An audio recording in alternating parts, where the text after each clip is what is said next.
So hello guys, ito pala yung aking gagawin sa ngayon is yung strap ng sling bag na ginawa ko.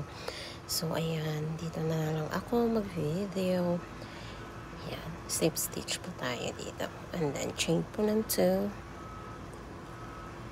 1, 2, and then 2 double crochet stitch. So ayan, dahan ano. Yan, parang tagilid pala yung aking video. Yan, 1 more double crochet stitch. And then chain 2. Chain 2. 1,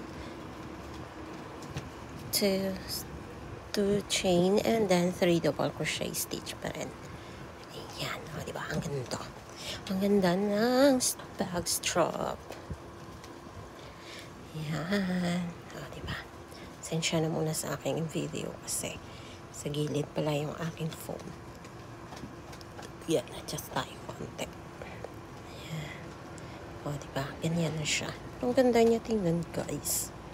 Ayan. Hindi ko pa rin pala ito siya tapos kasi wala pa siyang lock. Ayan. Slip stitch ulit tayo. Turn na natin and then same pa rin yung gagawin. Chain 2 and then 2 double crochet stitch and then chain 2 and then 3 double crochet stitch and then turn lang natin and then slip stitch ulit. Ayan, repeat lang po siya. Ayan, yun na, diba?